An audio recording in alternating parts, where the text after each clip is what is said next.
Bien, bonjour. En ce moment postprandial, j'espère que je ne vais pas vous faire dormir. On va beaucoup parler de transplantation. Vous verrez que je vous en parlerai de façon classique et peut-être un petit peu moins sur la fin. On fera un pas de côté pour aborder ça sur un plan éthique, si je puis dire, voire anthropologique.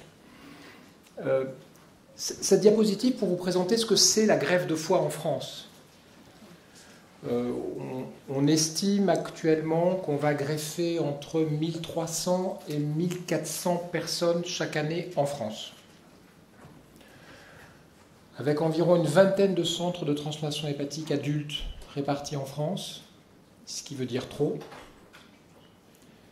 et que de façon quasi inéluctable, dans les 10 prochaines années, si on est raisonnable, on devrait revenir à un niveau comme les Allemands ou comme les Anglais, en tout cas moins de 10.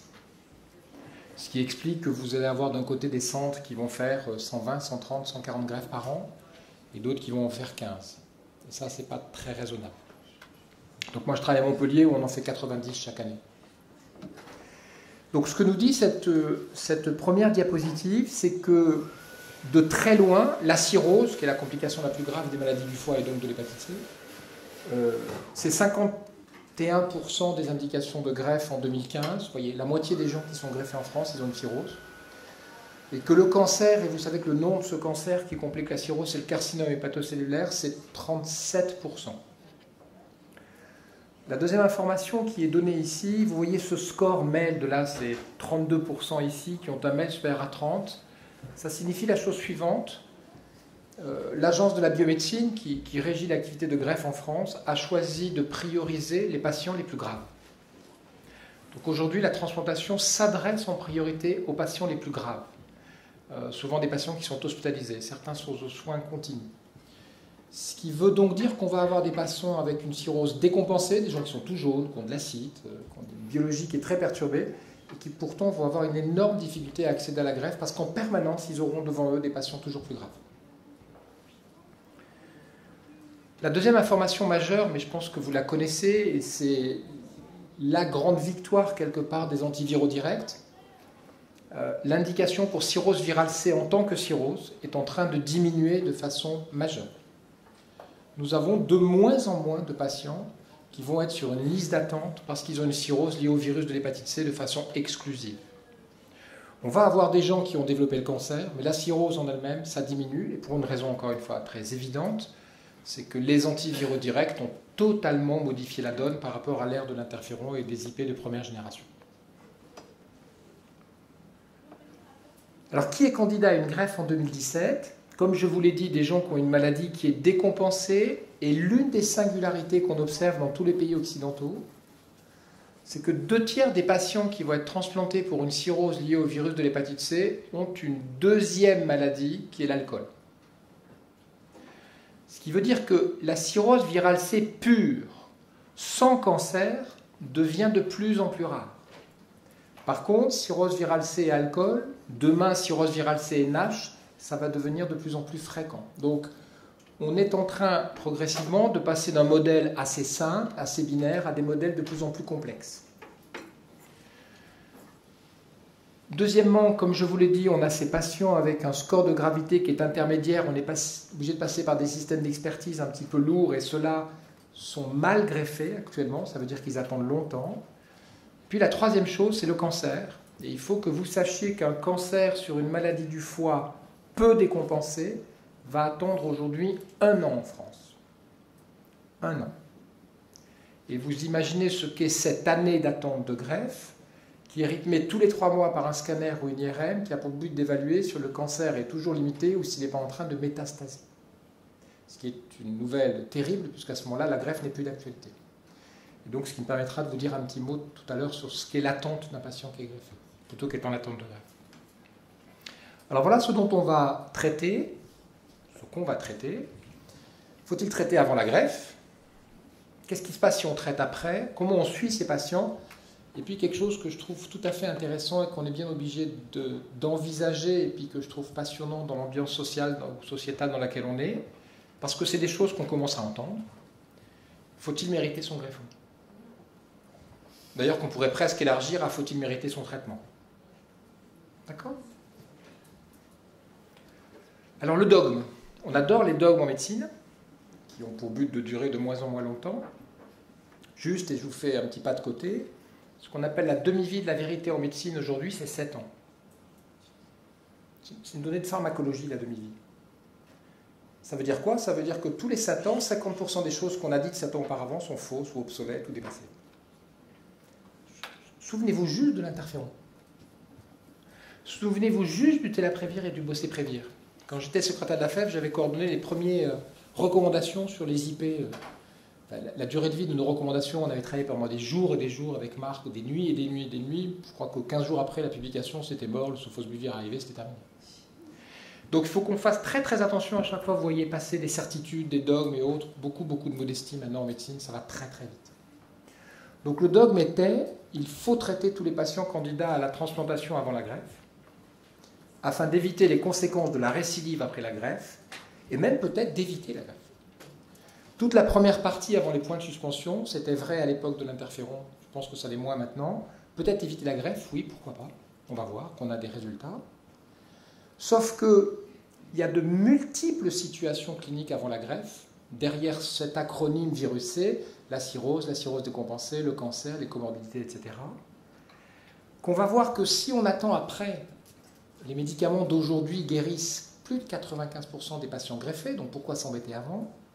Et puis attention, si on traite un patient très grave avant la greffe, je ne sais pas si Marc a montré ce matin des résultats, mais la cirrhose décompensée, on n'est pas à 95-98%, on est encore à 80%, donc on va fabriquer des résistants. Donc il faut faire bien attention quand on prend nos décisions. Alors je vais vous illustrer ça avec quelques diapos, dont certaines récentes, du congrès de Washington, mais ce n'est pas des résultats de traitement. Premièrement, ben oui, les antiviraux directs ont changé la donne. Là, vous avez ici le taux d'hospitalisation des patients cirrhotiques. Alors la première chose qu'on va regarder ensemble, c'est la réponse virologique. Et voyez l'illustration de ce que je vous disais. Quand on veut traiter un cirrhotique décompensé, il a de l'acide, il est jaune, il a un TPA 50%, c'est la maladie du foie mortelle. Hein. Et si on s'obstine à respecter l'ancien dogme, on en guérit la moitié simplement. Même avec sofosbuvir, daclatasvir, lédipasvir, tout ce que vous connaissez maintenant parfaitement bien. Donc attention, il faut que notre stratégie elle soit bien réfléchie, pas d'une réponse tout de suite, mais de ce qui va se passer dans les prochaines années, y compris après la greffe, où on aura peut-être fabriqué des variants résistants. Donc ça, c'est la première information de cette étude. Et la deuxième information, mais elle recoupe la première, c'est qu'effectivement, quand on regardait les taux d'hospitalisation de ces patients, ben ça diminuait de façon très très significative. Ici, vous avez les patients non traités et là, vous avez les patients traités. Ce sont des taux d'hospitalisation pour 100 personnes années. Vous voyez, c'est impressionnant ce qui se passe chez les cirrhotiques A et les cirrhotiques B, donc les cirrhotiques peu graves ou de gravité intermédiaire. Par contre, dès qu'on s'attaque aux cirrhotiques les plus graves, on n'a pas de différence. Donc on voit bien quand même ce message qui est en train de se clarifier. Oui, ok, vous allez les traiter avant, vous allez même améliorer leur qualité de vie, mais si vous arrivez trop tard, ben c'est trop tard. Il faudra peut-être plutôt privilégier la greffe et on verra ce qui se passera après. Donc ça, c'est une première information qui vraiment se clarifie actuellement dans la communauté de la transplantation. La deuxième qui est ici, vous savez qu'on adore prédire. D'ailleurs, c'est ce que nous demandent nos patients. Ils nous disent, dites-moi ce qui va se passer dans les 6 mois qui viennent, dans les 12 mois qui viennent, etc. Et donc cette étude, c'est facteur prédictif d'amélioration ou d'aggravation des cirrhoses décompensées. Ils ont poolé de nombreuses études, ce qui leur a permis d'avoir plus de 600 patients cirrhotiques, et ils ont regardé le nombre de patients qui revenaient au stade A, c'était des B et des C. Alors premièrement, il valait mieux avoir une réponse virologique soutenue que pas de réponse, ça paraît banal. Et puis la deuxième information, c'est qu'ils ont été capables de dire que ceux qui sont gros, ceux qui ont des troubles de la conscience, ceux qui ont une acide, qui ont des troubles biologiques, ils ont beaucoup moins de chances de revenir à un stade A. Donc, ce score de Child, des éléments cliniques, des éléments biologiques, on a maintenant vraiment les outils quand on est confronté à ces patients pour savoir ce qu'on va traiter et ce qu'on va ne pas traiter, amener à la greffe et traiter après la greffe. Donc là, maintenant, les choses clairement se clarifient. L'autre chose, et ça c'est quelque chose qui nous obsède, il avait une cirrhose stade C, il est redevenu stade A, c'est fantastique. sa cirrhose n'est plus une indication de greffe. Mais il est toujours cirrhotique. Il a donc toujours, sur le plan biologique, sur le plan génétique des polymorphismes, un risque d'évoluer vers un cancer. Le pire serait donc de l'avoir mis dans un circuit de greffe, de l'avoir amélioré, de le sortir du circuit de greffe parce que sa cirrhose s'est améliorée, et il est rattrapé par la patrouille parce qu'un an après, il fait un cancer. Il est donc là aussi important qu'on puisse avoir des facteurs prédictifs et des facteurs de risque. Et voyez que l'âge, les comorbidités, toujours maintenant, prendre en charge quelqu'un qui a une hépatite C, se lui parler de sa consommation, de son alimentation, etc., de son diabète, de ses lipides. Voilà. Et puis, les plaquettes, la gamma-GT, le fait qu'il ait été guéri ou pas, on est vraiment capable de construire maintenant des algorithmes. Je vous montre quelque chose qui est ici. Vous prenez et vous essayez de prédire la survenue du cancer en fonction de paramètres qui sont au moment de la guérison. Donc voilà les patients guéris. Eh bien, on sait que les plaquettes basses sont un facteur de risque d'évoluer vers le cancer. Et ces plaquettes basses, en fait, pour nous, elles symbolisent quelque chose, c'est que leur foie est très dur, très dur. Ce foie dur, qu'on appelle l'hypertension portale, c'est un facteur de risque de cancer. Donc, vous voyez que on est gourmand d'abord, mais on est vraiment en train de sortir de quelque chose d'exclusivement virologique, et peut-être que l'ambiance des dernières années, elle a été, comment dirais-je, trop infectiologique. C'est une infection, l'ARN disparaît, on s'est débarrassé de l'infection. Il reste juste une maladie du foie. Et notre rôle aujourd'hui, c'est de dire, attention, le travail n'est pas fini parce que vous avez simplement un ARN du virus C indétectable 3 mois, 6 mois, 1 an après le traitement. Ça continue s'il y avait une maladie du foie sévère qui était là.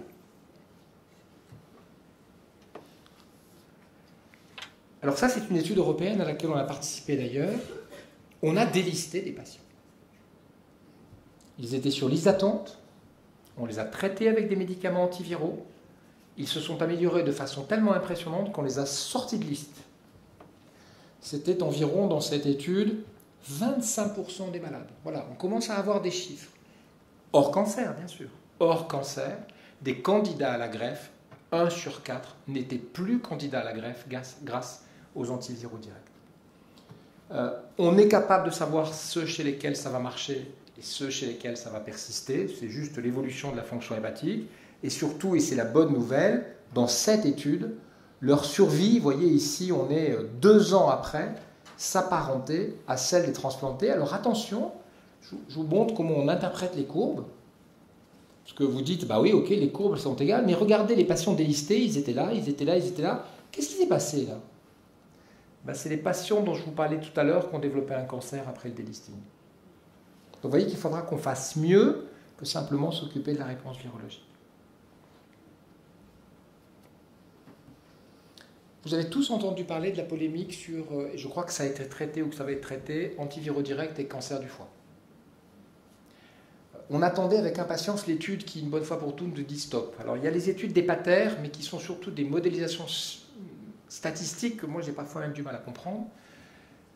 Ça, c'est une étude américaine. Alors les Américains savent faire, parce qu'ils ont ces grandes bases de données, la base des vétérans. Ils parlent de 62 000 malades, donc évidemment tout de suite ça calme sur le plan statistique, on va pouvoir s'amuser.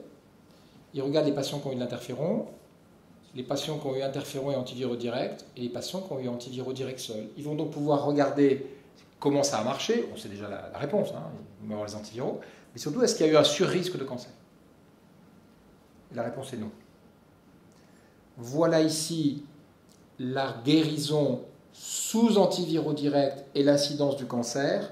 Et vous voyez que ce sont les gens qui ne sont pas guéris qui vont avoir, ça c'est la probabilité de vivre sans CHC. Vous voyez qu'au bout de 2 ans, c'est ceux qui ne sont pas guéris, et notamment qui ont une cirrhose, qui vont développer un cancer.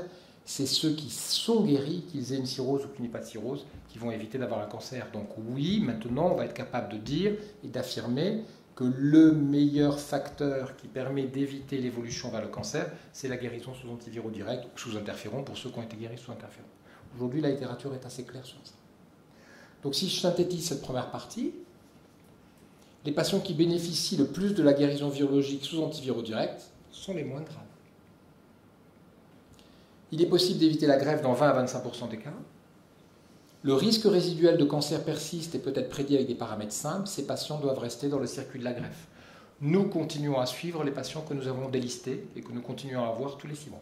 On ne les a pas laissés délister, au revoir, retournez d'où vous venez. On continue à les suivre. Après la greffe, je dis et je redis souvent, pas parce que je fais partie du conseil d'orientation, mais on a vraiment la chance d'avoir la NRS en France. Ça nous distingue quand même de beaucoup d'autres pays. Vous savez qu'il y a eu des cohortes, et pour les greffés, on a créé une cohorte qui s'appelle QPILT. C'est à ce jour la plus grosse cohorte mondiale de patients greffés du foie pour hépatite C qui ont été traités par antiviraux directs. Il y a eu 700 malades qui ont été mis et qui sont suivis maintenant depuis plusieurs années. Et donc, parmi toutes les choses qu'on a montrées, on a montré à l'époque du sofosbuvir et du daclatasvir quels étaient les résultats du traitement après la greffe. Après la greffe. Voilà les quelques histogrammes que je vais vous montrer. Vous reconnaissez des histogrammes, j'allais presque en dire, de F0, F1, quoi. Vous reconnaissez des histogrammes 100%, 100%, 98%, 96%. Là, il n'y avait pas assez de malades pour juger. Et même chez des patients qui avaient développé une cirrhose après la greffe qui était toujours compensée, pour ma génération, ça, c'était impensable.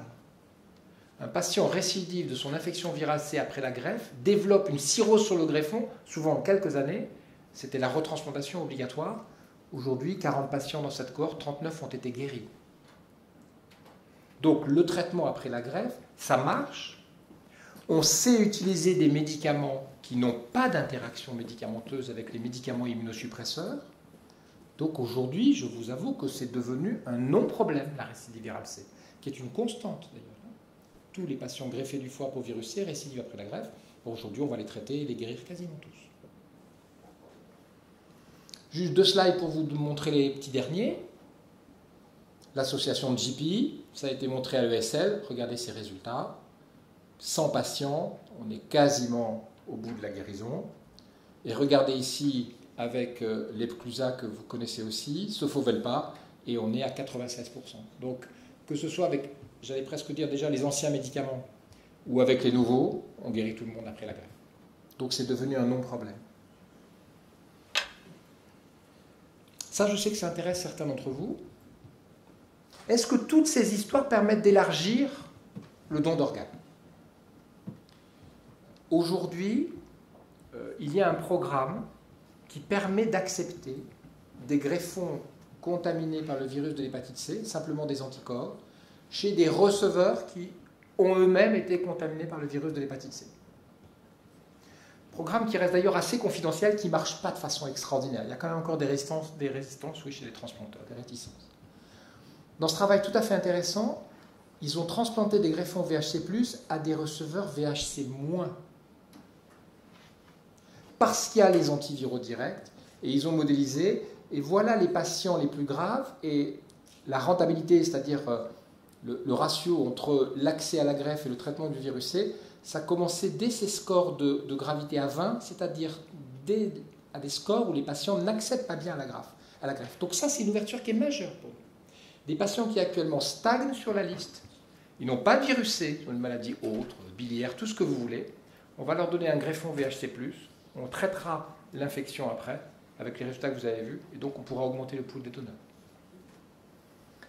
Et dans cette étude-là, où ils ont même regardé les patients qui réactivaient, sur 125 patients, 26 ont eu des anticorps anti-VHC, ils ont les patients vivants, ils ont eu 4 patients, 16% de cette étude qui avaient récidivé, ils les ont traités par antiviraux directs, en tout cas 3 d'entre eux, ils les ont guéris. Donc, toute l'histoire des antiviraux directs, avant la greffe, après la greffe, et même maintenant en étant chez le donneur, vont nous permettre de changer complètement la face de la transplantation pour cette maladie. Donc ça, c'est la deuxième synthèse. En cas de récidive après greffe, le taux de guérison, c'est plus de 95%. On n'a pas d'interaction médicamenteuse avec les médicaments immunosuppresseurs. Et on va même pouvoir probablement élargir le pool des donneurs et donc augmenter le nombre de greffes en France. Le suivi après la greffe. Avant les médicaments actuels, les patients qui avaient la plus mauvaise survie à distance de la greffe étaient les patients traités pour hépatite C et greffés pour hépatite C, parce que la récidive impactait la survie. Aujourd'hui, l'ère des antiviraux directs est là, survie des greffons identiques, survie des patients identiques. On a totalement modifié l'histoire naturelle de cette maladie. Greffer aujourd'hui quelqu'un qui a une hépatite C, c'est la même chose que n'importe quelle indication. Ça, c'est juste pour vous montrer ce qu'est un greffé et pourquoi ça reste singulier. Et nous travaillons d'ailleurs dans la cohorte Cupilt sur ça. Voilà une base américaine de 800 patients, la publication est déjà ancienne, 2010, et qui montrait de quoi mouraient les patients. De quoi meurt un greffé, après tout. Et quand on se mettait en mortalité tardive, on s'aperçoit que dans plus de 60% des cas, la cause de la mort, elle n'était pas liée au greffon. Elle était cardiovasculaire, cancer, dysfonction rénale et infectieuse. Ce qui veut dire qu'aujourd'hui, on est dans un modèle assez complexe, et ça, c'est la spécificité de la greffe, où très clairement, la guérison virologique ne va pas résumer l'ensemble du suivi de ces malades, qui resteront des patients exposés à des médicaments immunosuppresseurs à vie, risque de cancer et d'infection, qui ont eux-mêmes leurs effets secondaires, risque d'infection rénale, et dans certains cas, qui augmentent le risque cardiovasculaire. C'est aujourd'hui le point faible de nos stratégies d'immunosuppression.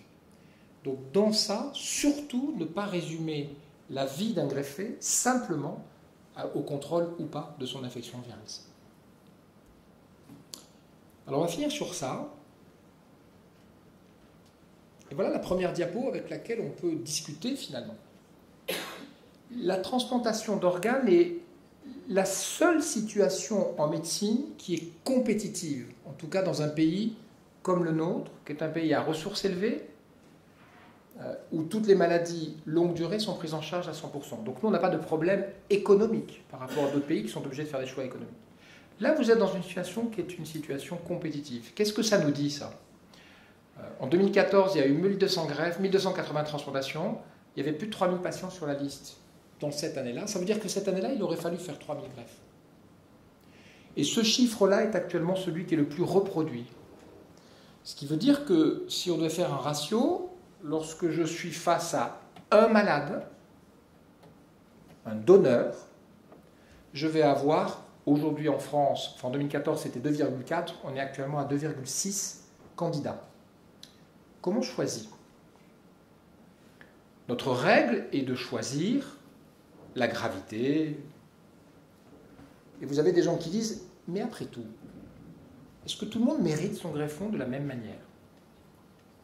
Est-ce que vous pensez qu'il ne faudrait pas, je vais volontairement être provocant, qu'une jeune femme qui a eu une cirrhose auto-immune, qui ne doit rien à personne, soit greffée prioritairement, je provoque à 200%, par rapport à quelqu'un qui a acquis son virus parce qu'il a eu de l'usage de drogue quand il était plus jeune. Ou par rapport à un consommateur excessif d'alcool. Vous voyez que tout d'un coup, ça nous remue dans nos zones grises, parce qu'on a tous des zones grises. Tous. Et donc là, c'est toujours intéressant de se dire, attention, danger. On voit bien combien c'est dangereux, cette réflexion. C'est très dangereux. Peut-être qu'il faut se céder et ne pas oublier que la médecine reste une science humaine. 3 diapos pour vous montrer ça. L'égalité d'abord. L'égalité, c'est un raisonnement universaliste. Universaliste. Ce monsieur très, très gai à droite, là, monsieur Kant, enfin je sais pas, il a dû rire 2 fois dans sa vie, mais il a dit quelque chose qui est vraiment majeur. Toute personne, quelle qu'elle soit, qui investit une dignité, cette dignité est une valeur absolue. La valeur absolue de chaque individu. Quand vous réfléchissez, c'est le fondement de la philosophie occidentale européenne. Quand vous regardez comment fonctionne notre communauté européenne, elle fonctionne comme ça. Chaque personne, chaque individu est fondamental. Donc on va tout faire en permanence pour cette personne si c'est une personne malade. Je ne vais pas regarder qui il est, sa religion, sa couleur de peau, ce qu'il a fait, ses opinions, j'en ai rien à faire. Il est en difficulté, je vais l'aider. Et la deuxième chose, c'est que le mot hospitalité, c'est un principe de bienfaisance, je vais l'accueillir. Et la troisième chose, Adam Smith avait dit ça, je vais à chaque fois faire un effort d'imagination pour entrer dans l'univers de l'autre. Et souvent, quand je montre cette diapo, je la montre quand on parle des alcooliques. Moi, je vois mes jeunes internes. Ouais, hier, c'était un alcoolo, quoi. D'accord. Tu l'as interrogé ? Est-ce que tu es rentré en relation avec lui ? Ou est-ce que tu as simplement dit « Ah, merde, il t'arrive au bourré ».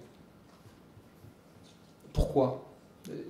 Vous connaissez beaucoup d'alcooliques heureux, joyeux, troisième mi-temps de rugby. Moi, je peux vous dire que sur les 100% malades que je vais voir avec une maladie comme ça, il y en a 90 qui ont des histoires de vie qui sont juste effrayantes. Donc, à l'échelon individuel, ce que tout le monde doit faire comme effort, c'est d'essayer de regarder ça. Pas de mimétisme, hein, mais de regarder comment fonctionne cette personne qui est en face de moi. On a d'ailleurs un monsieur qui a dit « Tu ne refuseras pas tes soins à l'indigent ». Tous les médecins, le jour de leur diplôme, prêtent serment. L'indigent, ce n'est pas l'argent, hein, c'est qu'il manque des choses les plus nécessaires à la vie. Un toit, de quoi se nourrir, etc. Et jusqu'à preuve du contraire, on a un code de déontologie et l'ordre des mots est important. Le médecin au service de l'individu et de la santé publique, l'individu avant la santé publique. Notre rôle, c'est d'abord de s'occuper de celui-ci qui est face à nous. En face de nous, il y a l'équité. Égalité, équité. L'équité, c'est un raisonnement utilitariste. J'ai pas assez de greffons. Comment je fais? Je vais privilégier l'attribution des traitements vers les situations qui garantissent le meilleur usage. Ça veut dire quoi? Je ne peux pas utiliser aujourd'hui la greffe comme un traitement palliatif de gain de survie de 1 an ou 2 ans. Je n'ai pas assez de greffons pour faire ça. 1 an ou 2 ans de vie supplémentaire, ça n'a pas de prix. Mais il y a tellement de patients sur liste que je ne peux pas faire ça. Donc on a construit des choses. Il faut qu'il y ait au moins plus de 50% des gens qui vont être greffés, qui soient vivants 5 ans après. Quand on regarde les résultats sur le cancer, on a été obligé de bâtir des scores qui font qu'aujourd'hui, on exclut de la greffe des gens qui n'auraient que 20% de survie à 5 ans. Et on sait que hors greffe, ils auront 0% de survie à 5 ans. Je veux donc vous faire toucher du doigt ici combien on est tiraillé en permanence entre quelque chose d'individuel. Vous vous rendez compte, vous êtes avec quelqu'un de 50 ans qui n'a que 20% versus 0 de chance d'être vivant à 5 ans. En cancérologie, c'est extraordinaire, c'est 20%. Sauf que je n'ai pas assez de greffons. Donc on discutait tout à l'heure avec Pascal comment SOS Hépatite peut s'impliquer et s'intégrer dans ce champ-là de la promotion de d'organes. Je lui ai glissé quelques idées, mais bien sûr qu'il faut qu'on ait plus d'organes. Et quand on a des patients entre les qualités et l'équité, on a un recours au mérite dans notre bonne société, le dolorisme versus le plaisir, et c'est là que le piège est tendu et qu'il faut faire très attention. Les anglo-saxons, eux, assument qu'ils privilégient. Et je me souviens avoir fait des conférences, parce qu'on avait développé un programme de transplantation chez les malades alcooliques à Montpellier, où les gens me disaient, c'est un scandale, vous privilégiez des gens qui ne méritent pas, deserving. Et quand on interroge la population générale, qui choisiriez-vous? L'alcoolique, l'ex-toxicomane, etc., doesn't deserve, ne mérite pas. Donc ça, c'est important qu'on ait cette réflexion. Alors je finis sur 2 dias. La première, parce que ces malades attendent. Quand je discute avec les patients greffés, donc pendant que je parle, vous avez le temps de lire, le temps de l'attente. Voilà, je vous ai dit que des patients attendaient une greffe parfois pendant 1 an. 1 an. Scanner ou IRM tous les 3 mois. À chaque scanner ou IRM, selon l'évolution de la tumeur, on peut leur dire qu'ils vont sortir de liste. C'est environ 7% aujourd'hui des patients qui malheureusement vont progresser pendant la liste. Et cette philosophe qui a elle-même été malade avait écrit ce très très beau texte et je laisserai évidemment le diaporama sur le bureau, vous pourrez le lire à tête reposée et vous allez voir la profondeur de ça sur le morcellement tout d'un coup de l'existence de la personne qui attend. De moindre manière, mais je sais que beaucoup d'entre vous l'ont vécu, l'attente du traitement quand il y a eu toutes ces histoires, etc. Alors ça n'avait pas peut-être le même impact, parce que là on joue vraiment sa vie, mais enfin ceux qui avaient une maladie grave, ils savaient ce que ça voulait dire. Cette attente-là, c'est quelque chose qui est assez terrible. Et ma dernière dia pour conclure, c'est un patient qui me l'a passé. On parlait de l'attente et tout, il m'a dit, tenez, je vous offre, pas faire le tableau, j'aurais adoré, mais il est au Prado. Mais il m'a montré cette reproduction, c'est Charon qui traverse le Styx, vous voyez, du côté il y a le paradis, de l'autre côté il y a l'enfer. Il m'a dit, voilà, toute l'attente de ma greffe, ça a été ça, pendant 1 an. Donc, comme vous me demandez comment ça s'est passé, je vous donne ça pour que vous imaginiez ce que j'ai vécu. Voilà, je vous remercie.